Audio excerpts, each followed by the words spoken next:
ગરમીમાં સાંજ માટે કંઈક ચટપટું તીખું ખાવાનું મન થાય તો આ દહીં પૂરી બનાવી લેજો. એકદમ લારીવાળા જેવી ચટપટી તીખી અને ટેસ્ટી દહીં પૂરી ઘરે તમે એકદમ સરળતાથી બનાવી શકો છો. તો ચાલો જોઈ લઈએ. તો સૌથી પહેલા દહીં પૂરી બનાવવા માટે મેં અહીંયા બધી સામગ્રી લઈ લીધી છે. એમાં બટેકા, ચણાને બાફી લીધા છે, સાથે ડુંગળી, ટામેટા, કોથમીર, ઝીણી સેવ, બે જાતની ચટણી પણ બનાવી છે, દહીં પણ લઈ લીધું છે, શેકેલા જીરા પાવડર, સંચર પાવડર, આ બધું જ ઇન્ગ્રીડિયન્ટ્સ તમારે લઈ લેવાનું છે. હવે આપણે સૌથી પહેલા દહીં પૂરી બનાવવા માટે દહીંને આપણે મીઠું કરવાનું છે. તો મેં અહીંયા અડધા કપ જેટલું દહીં લીધું છે. એમાં 1 ચમચી દળેલી ખાંડ નાખી દહીંને આ રીતે એકદમ ક્રીમી બનાવી દેવાનું છે. તો આ રીતે આપણે વિસ્કરની મદદથી એને આપણે આ રીતે બ્લેન્ડ કરી દેવાનું છે, જેથી તમે જોઈ શકો છો દહીં એકદમ ક્રીમી બની ગયું છે. હવે દહીં પૂરી બનાવવા માટે મેં અહીંયા પાણીપુરીની પૂરી લઈ લીધી છે.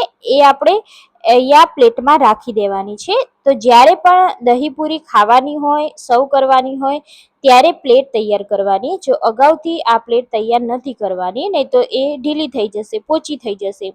તો મેં અહીંયા પાણીપુરીની પૂરીને આ રીતે પાથરી દીધી છે. હવે આપણે એમાં સૌથી પહેલા બાફેલા બટેકાના ટુકડા એડ કરી દઈશું. તો એક પૂરીમાં આપણે 2 બટેકાના ટુકડા એડ કરી દેવાના છે, અને સાથે મેં અહીંયા ચણા પણ બાફી લીધા છે, તો ચણા પણ એડ કરી દઈશું.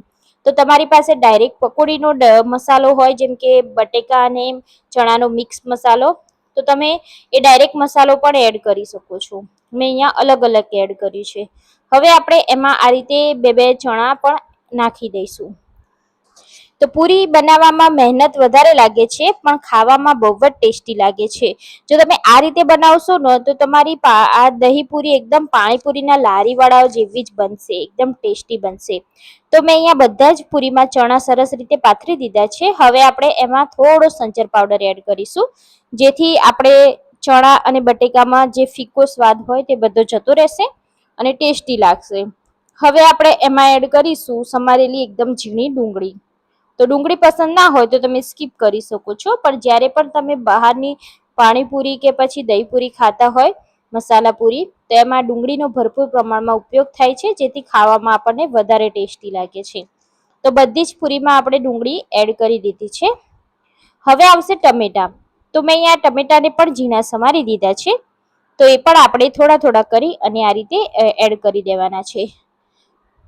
જો તમારે ટમેટા સ્કીપ કરવા હોય તો તમે કરી શકો છો. આની જગ્યાએ તમે કોબીજ કે પછી બીટનો ભૂકો પણ લઈ શકો છો.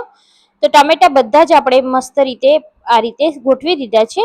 હવે આવશે ચટણી. તો મેં અહીંયા ચટણી, ગ્રીન ચટણી બનાવી લીધી છે. આની રેસીપી મારી ચેનલ પર આપેલી જ છે, તમે ત્યાંથી પણ જોઈ શકો છો. હવે આપણે આ ચટણીને બધી જ પૂરીમાં અડધી અડધી ચમચી જેટલી એડ કરી દઈશું. આ ચટણી તીખી પણ છે, મીઠી પણ છે, એટલે આપણે જેટલી તીખી જોઈએ એટલું આપણે એડ કરીશું. હવે આવશે મીઠી ચટણી. તો મેં અહીંયા ખજૂર આંબલીની મીઠી ચટણી પણ બનાવી લીધી છે. આની રેસીપી પણ મારી ચેનલ પર આપેલી જ છે, તમે ત્યાંથી પણ જોઈ શકો છો, અથવા તમે જો નવી જોતી હોય તો તમે મને કમેન્ટ કરી દેજો, હું આની રેસીપી તમને આપી દઈશ.